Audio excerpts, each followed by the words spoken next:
Hey everyone, this is the Heroes Podcast. I'm back again with Daniel Aaron from Hawaii. How are you? I am so good, it's probably illegal in some states. I feel fantastic and I'm happy to be here with you, Andre. Thank you. Thanks. I'm so excited to have this interview with you. But before we get into your story, what I'll do, I want everyone to know who we are meeting here today. So Daniel Aaron is a vibrant life coach, inspirational best-selling author, and transformational entertainer. Hosts the Art of Vibrant Living show, is the founder of the Your Masterpiece Life training. He empowers clients to create freedom, love, and power. Drawing from 29 years of impactful coaching and teaching and his own profound spiritual awakening, we want to find out more about that. Daniel's unique approach unlocks the supreme potential within, guiding people to embody their most vibrant selves as well as exponentially increased income, influence, and impact. Thanks for joining us. Do you want to take us back to the beginning when you didn't have these masterful results? How has it started? Okay, yeah, thank you. Sure, happy to. Well, where it really started is once when I was 4 years old, I was standing in the front yard at my family's home near Portland, Maine.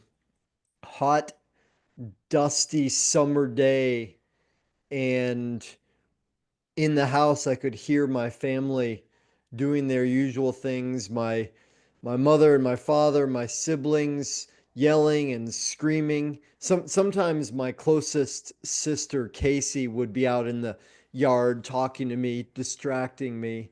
This one day though, I remember so clearly hearing a bottle smash against the wall, and then my mother screaming at my father, "You drunk bastard!" And childhood was not the most fun time for me. I could say it that way. However, I made it. I survived all the way through. Um, and then everything changed one day when I was 19. I was at college, Thanksgiving break, and my mother called on the phone. "Your sister Casey is dead." And she told me in that phone conversation that Casey had finally succeeded in killing herself. She jumped off the Coronado Bridge, and I was pickled in all the usual things that happened around suicide. I was angry and I was guilty, and I thought, what if I had just done what mom said and written to Casey and told her that I loved her, and I was filled with anger and blame, and it's my mother's fault and it's my brother's fault, and if it wasn't for the drugs that Casey was taking. So, you know, if I go back to that moment when I was a little boy in the front yard, right? I had this epiphany. I didn't know what an epiphany was at that point in my life, but when I heard my family doing what they were doing, I knew there must be more to life than this, right? And when Casey killed herself, I wasn't so sure anymore. And then over the next few years, I just kept going. But where things really changed for me was about 5 years later when I was 20 years old, or sorry, 25 years old. Interestingly, the same age my sister had been when she'd killed herself. I had this experience where, mind you, I grew up like really against religion, right? I didn't know there was something called spirituality. Nonetheless, I had this experience where God reached down, grabbed me by the hair. There's a lot more of it at that point, lifted me up and said, dude, there is a lot more to the world than you've been seeing. And it was like, wow, beautiful and amazing. And I tasted oneness and human potential and a bliss that I didn't even know was possible. Right? But it was also horrible because I didn't understand what was going on. I didn't know how to speak about it. I certainly didn't know how to live it. And at the same time, my old life was like blown up in an instant. So when my feet finally came back down to the ground, I realized, right, I got over the fears I had that I was going to be just like Casey and mentally ill or end up killing myself. And it was so confusing, all of this spiritual awakening. And but when my feet finally came back down to the ground, I realized I need a new education. And that is what sparked my obsession with personal and spiritual development, right? That was 30 years ago now. And all I've done since then is focus on how to awaken. And for the first few years, it was just for me, but then it became natural for me to start teaching and coaching other people. So that's the path that I remain on, joyously obsessed with how to help all of us create more freedom, love, and vibrancy in our lives. Because the message I got when I was 4, and the message that God said there is more to life than just surviving. We are here to be vibrant. Wow. It sounded like to me as if it was an alien encounter. to you know how people are ripped out of the Zoom rooms.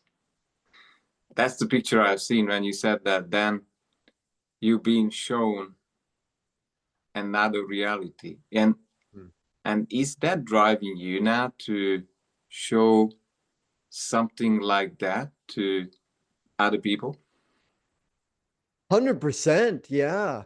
It's like in some way, my sister, of course, she never saw that there is another reality. Like I picture her on that bridge, and what she must have saw was dirt and grime and pain, and didn't see the possibility that things were going to get better for her, right? Like to me, that's the only way that it could make sense for somebody to kill themselves. They've lost hope, right? And when I, like, just as you were saying that, I'm in my studio here on Maui, I could hear a siren, right? I don't know if it was a police siren or a fire siren, but there are so many people in the world, the vast majority, that are just surviving. They're just getting by. They haven't got that message that there is more to life, that we can create what we love. We can create lives that we love. So yeah, I'm on a mission for that, for me and for all of us. What a powerful drive. and Mm. and with that background of yeah, losing a family member, that must have been traumatic. So what else would you say have contributed, if anything else, for our audience who are looking for their best selves or their authentic self? Was there anything else particular on the journey that stood out as personal development tool, or things that you read or experienced? Well, sure, yeah, lots. And I could say, in shortest terms, I must be a slow learner because I've had so many what you could call dark nights of the soul, so many times where I struggled or messed things up, from being a fat kid to at some point believing I would never be able to overcome that body that caused me so much pain, to living overseas a lot of my life and being extortedly ejected from living in Indonesia due to a corrupt immigration department and losing everything. Um, what I think the best thing that I've learned is no matter what happens, no matter what happened, it's always possible to create something different. And I would love to say that every time I've hit a big obstacle, like losing my home and my business and all our money and our dog, that was the worst part for my daughter, right? I would love to say that when that happened, I was just perfectly chill and zen. And I was like, oh, it's all happening for the greatest good. Wonderful, wonderful. No, it's like, it's also natural and human to struggle and to be upset. That's part of the process. And right, somehow, though, if we keep, no matter how many dark nights of the soul, if we remember that the odds are really high the sun's going to come up tomorrow and that we can create newly on a new day. Like, I want to ask you, and I was not aware of that you have lived overseas, and you do you want to tell us more about which countries you've lived and why you moved there? Hopefully, we won't hear this for a few hours, but I would love to. And then how you've lost, you said you lost your house and everything. Do you want to expand on this? Because uh, I think everyone is excited to learn how you have made it through. Thank you. Sure, I'm happy to. Well, I grew up in the mainland U.S. I was a lower middle class kid, and but somehow, right from 4 years old, I knew there must be more to life than this. And and after that, divine whack upside the head, when I got obsessed with personal and spiritual development, all I cared about was awakening. And that led me to live at Omega Institute Holistic Learning Center, and then later Esalen Institute in California, and to travel all around the world to certification courses and ashrams and universities and gurus and like whatever I thought would help me awaken to the next level. And and eventually spirit guided me to living in Bali. And I put down roots for the first time in my life and lived there for 13 years and built a big yoga and wellness center, and I ran transformational events, and people came from around the world, and I got to be the solo parent for my daughter's first 10 years there. And that's all to say, not to like try and impress anybody with what we created, but to say that we were really well established. We'd been there for a long time. And part of the way it works in that country and in many countries around the world, countries that we could say are in development, is sometimes there's corruption. And when I first got there, I was like, oh, this is not right and it's not honest. And that didn't get me very far. So what I learned was the way things work is you pay bribes, right? And I mean donations. Sorry, we give donations. Maybe I made a error somehow, and that's just the way it goes. That's the law of the land. That's the cost of doing business. Well, eventually, my business grew or appeared to grow, and honestly, Andre, I don't know what happened because in the last phase of my time there, the I'll call it this persecution attacks weren't just looking for money, right? And I could tell a long story about what happened. It was my last event, and I was quote interrogated, and and they wanted to put me in jail, and that was a really scary thing because going into a jail there can mean never being heard from again. Um, so my immigration agent eventually managed to make a donation on my behalf that allowed us to not go into jail. However, the short version is it meant we need to leave the country. Yeah. And So, business and income and reputation and home and country, suddenly my daughter, she was 10 at the time, suddenly her and I were in the US with no money, no income. Suddenly we had a bunch of debt. We didn't have any stuff. Um, and so as I said, at first I was not happy with this. Even though part of me knew, right, this was ordained, this was the way it's meant to be, and there are gifts in it. Still, the human part of me struggled.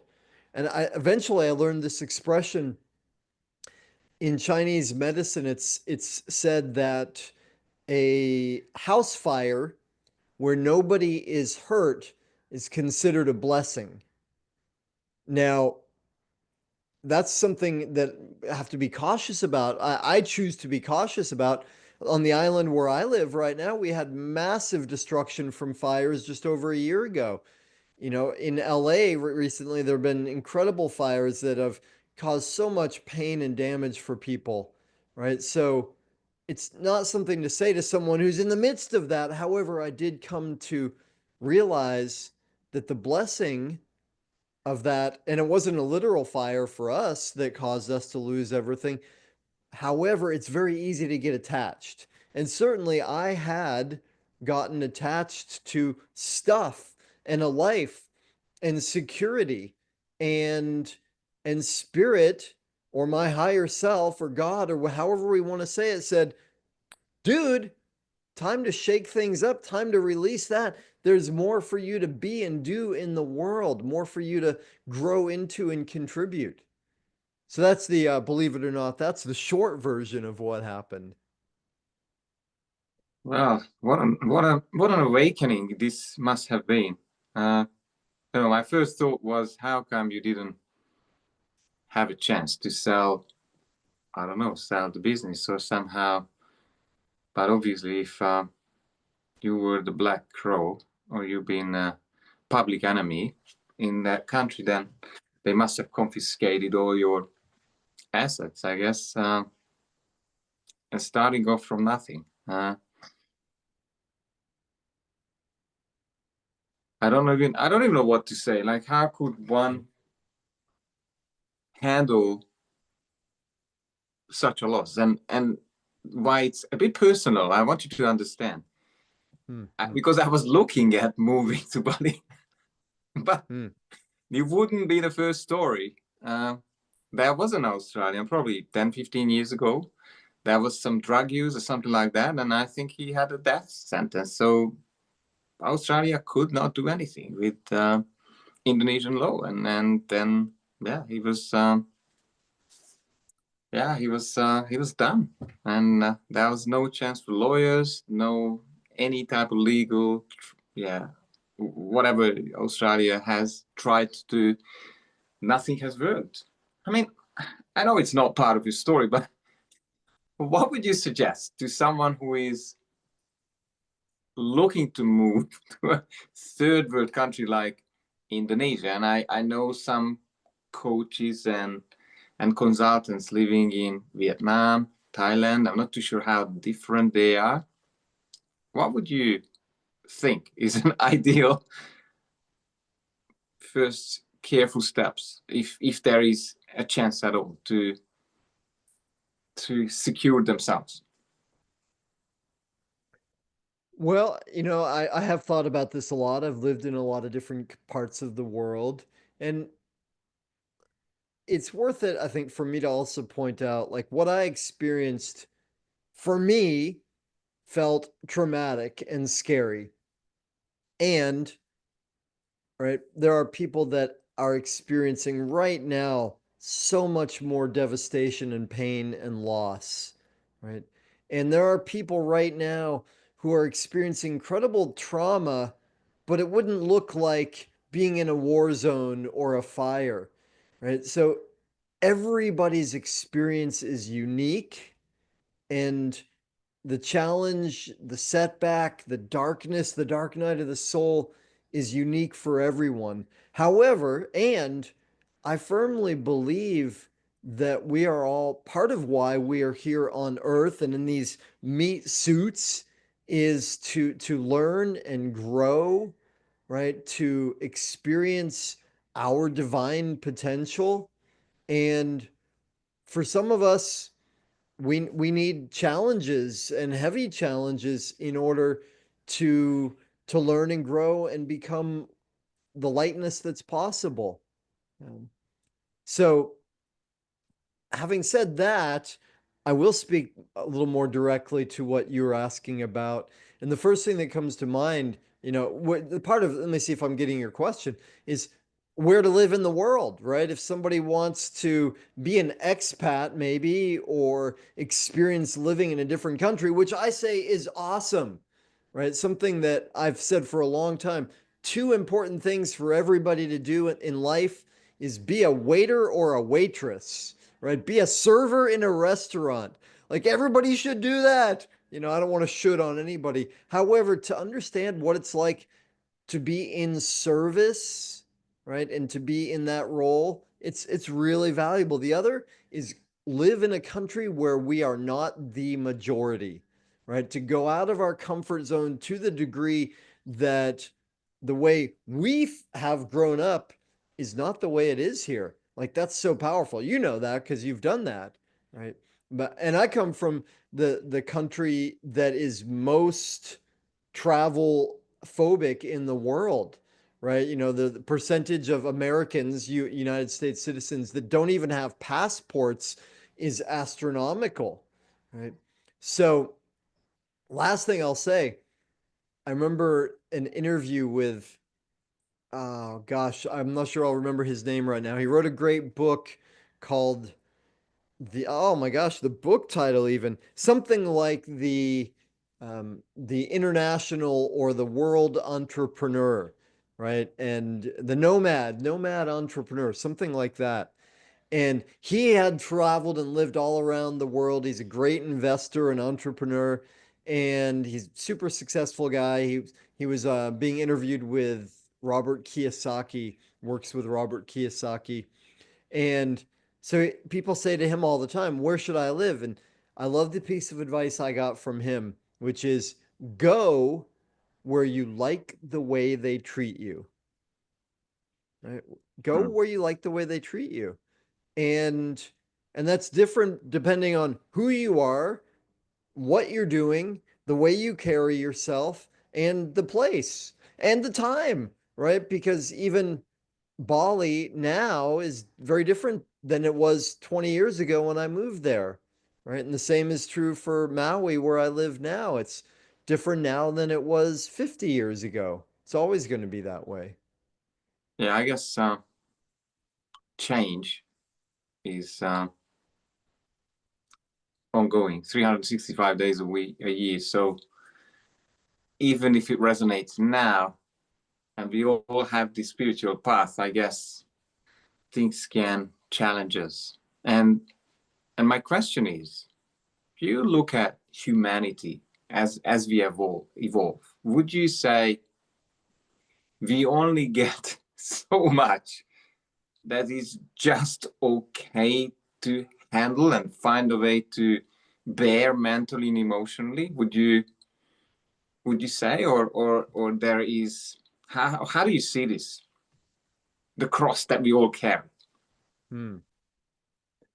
Well, it depends. From my perspective, it depends on, are we looking at it through a human lens or a spirit lens, right? And I see all of us as composed of what we could call the human animal, the biological, the survival part, and then we've got the human spirit, the infinite part, right? And I remember years ago after 9/11 in New York. I was there in New York that day. I saw the second tower fall, and I was living a couple hours upstate. And I remember hearing an interview with one of my heroes, Ram Dass, some weeks after that. And And they were, mine.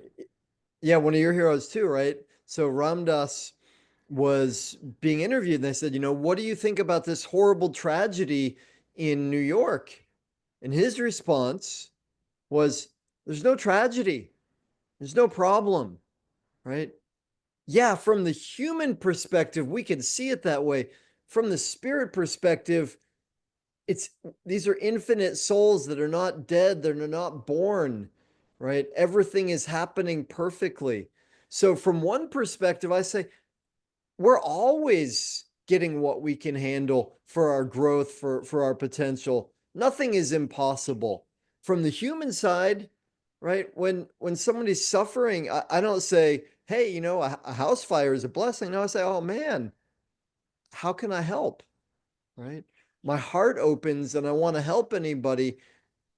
And the best help ever for any of us is to get from the suffering over to it's all happening perfectly. And sometimes it takes a lot of steps to get there. That was a powerful answer. And thanks for your insights and guiding, because you have really shown, I think, ideally, we live in this bipolarity. and, and I do some hard work as well for people to rise above and not get entangled in the drama, a heavy drama that's happening in sometimes politics and families and all kinds of things, because we need to find something more behind it. What would you say then? It begs for the question. So here is someone, a seeker, but there's that spiritual being who is here to evolve and maybe find out more about the universe and about us. Yet there's you said, the human animal. I love that. With the needs, and I believe there is a time when people want to get things, and mastering attraction, creation, and becoming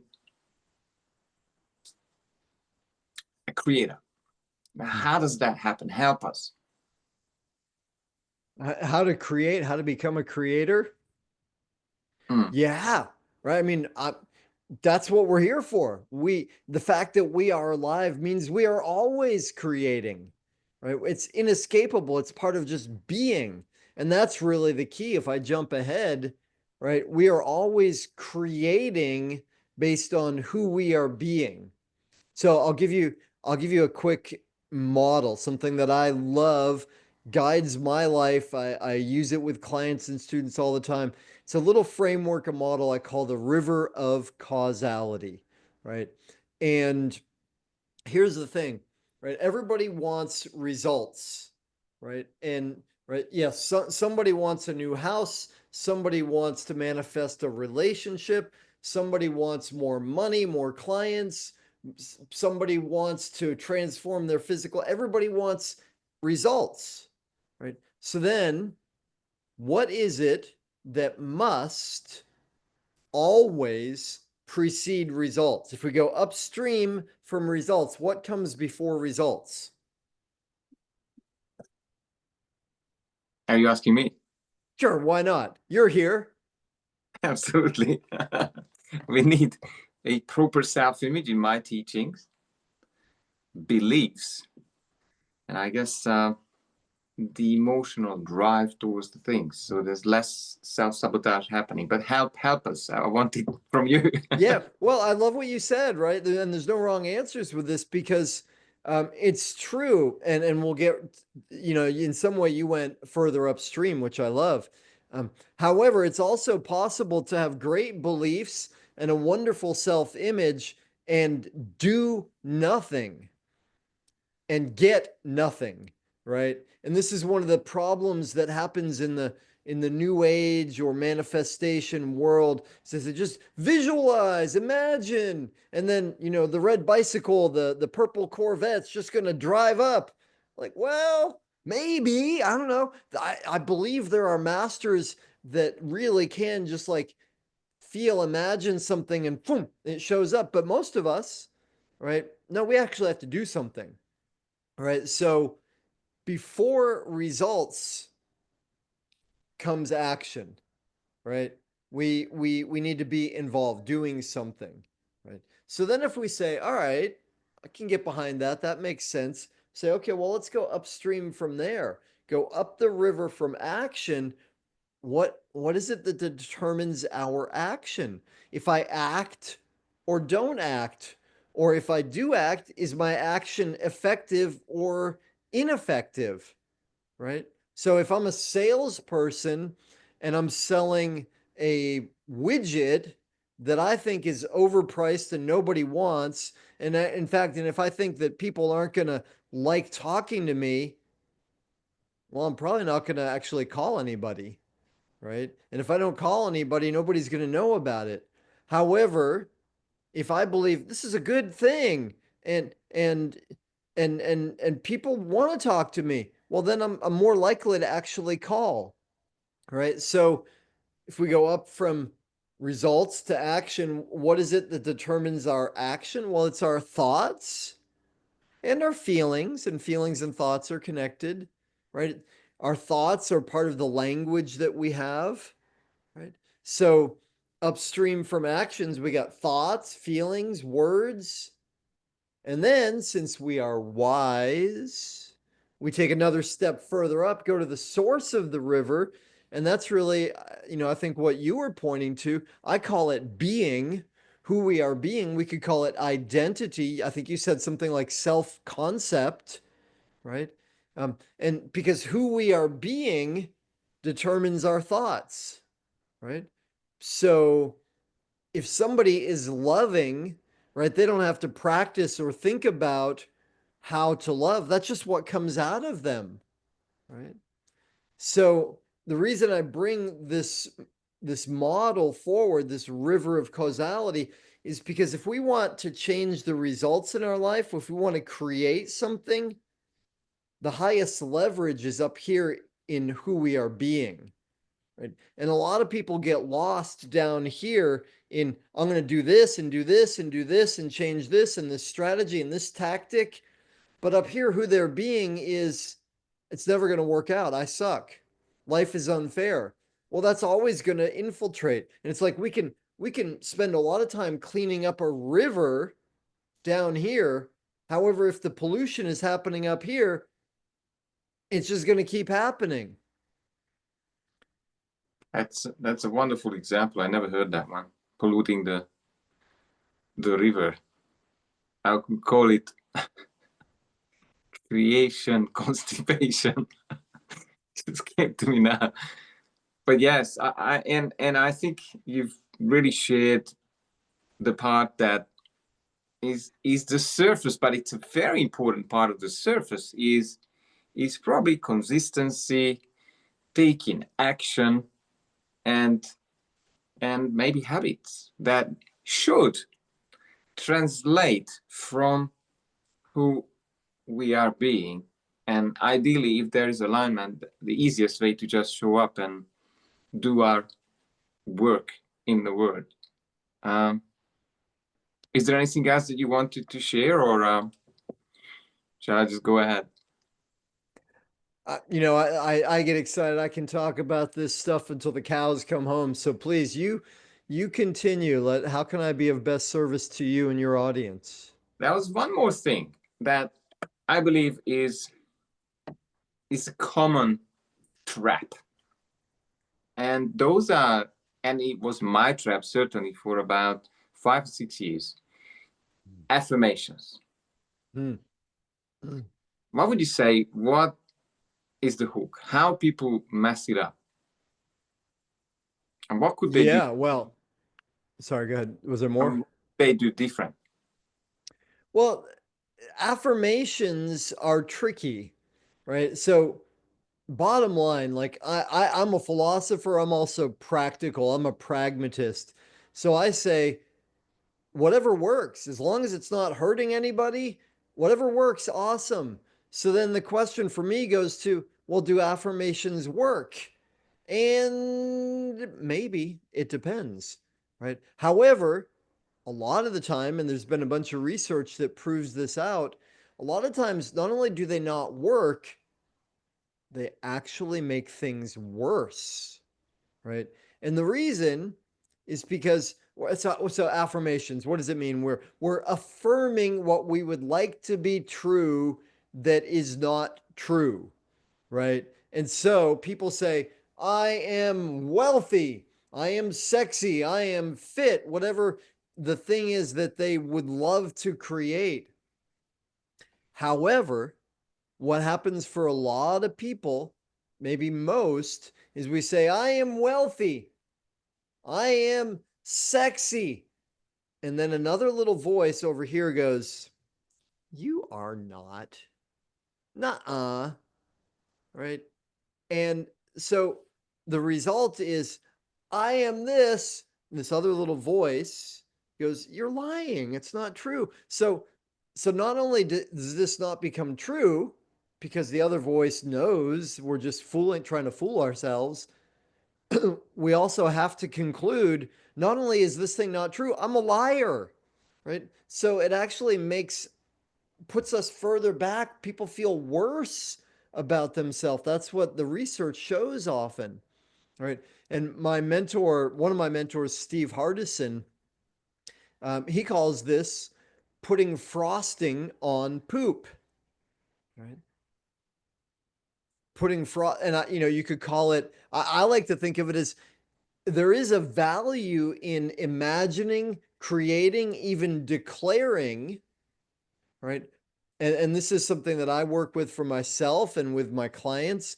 We create ourselves consciously. We declare who we are as an act of creation.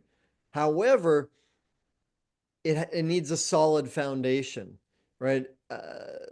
Thoreau has this beautiful quotation, which is, if you've built castles in the air, your work need not be lost. That is where they belong. Now, put the foundations under them, right? And what that points me to is when we have those little voices that go, "Nuh-uh, you suck. You're fat, right? You can barely pay your rent." Well, it's okay that we have those voices. We all have judgments about ourselves. Everybody does. It's part of life. If we're just trying to paint pink on rust or put frosting on poop, it's still rusty poop and ain't no good. However, we can also attend to those judgments. We can attend to that negativity. We can heal and integrate that self-judgment. And if we do that, we build a solid foundation, and then we can. I don't love the words affirmation. I prefer declaration. I am declaring, right? Here in the United States, we have something called the Declaration of Independence. It's not the affirmation of independence, right? So I'll pause there. Is that making sense? Yes, absolutely. And I should have met you probably 15 years ago. I could have avoided creating inner conflict Hmm. exactly the way which I realized uh, where I was telling myself lies at that point, Yeah. and I didn't have the tools to tidy up my head and you know put those voices outside forever to terminate the rant in my headspace. Yeah. Sometimes I say.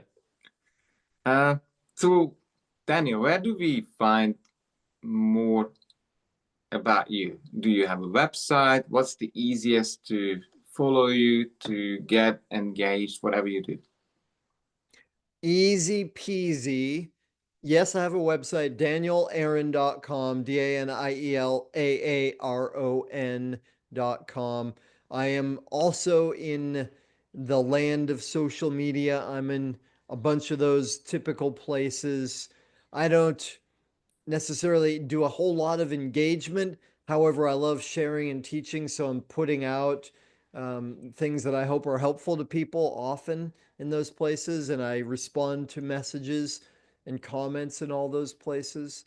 So, yeah, it's easy. Or just email me. You can email me, daniel@danielaaron.com. I'm happy to connect and support however I can.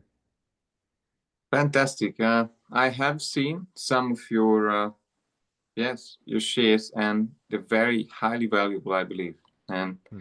really guiding people to, I believe, in tiny steps, and some call it satori, these small realizations that, yes, that create a new version of someone. And Hmm. the seekers are, and I think that's the challenge for a lot of people. And I might want to ask you about that. There is this, and I've seen a post today on Facebook, and it said this. How did he say it? I'm just looking for the words. He said this garbage, this spiritual garbage. I have enough of this. There's so much out there, and nothing works. And I would say yes, we are maybe overloaded, but I believe the challenge is to find what's true out of that cacophony of voices. What would you tell someone who's looking for something real? I would say they're totally right. Nothing works. There is no help. Nobody's going to come and save them. And this is something that I see really often. And I'm right there with you, Andre. I used a lot of affirmations. I create a lot of inner turmoil in my head. I hit my head against a lot of brick walls on this path. And right, and I hear from people similar comments often, stuff like, well, I tried this and it didn't work, and I tried this and it didn't work, and I hired this coach and I didn't get the. You don't get results, you create results, right? So, when people come to me and they say, I'm interested in working with you, is this going to work for me? What am I going to get out of this? And I said, nothing. It's not going to work for you, because if you have that attitude, it won't work. As one of my teachers said years ago, and I didn't, fully understand it at the time, when we are ready to wake up, it doesn't matter what technique we use, right? You and I could commit to creating breakthroughs, and we could pick up the back of the newspaper and look at the words there, and we could find the content that we need to create the breakthroughs, right? But on the flip side, if somebody is not ready and not committed, it doesn't matter what technique they use. There's no savior. There's nobody that's going to do it. The question is always, how am I going to make this work for me? Yeah, I I love how you have put it, because definitely, and I see that pressure that no plan B or C creates magic, that high level of commitment. What would you say? What have I not asked you, Daniel, that you wanted to share today, if anything? The number one message I have is anything is possible, right? Because I know it in my bones that there is more to life than just getting by, right?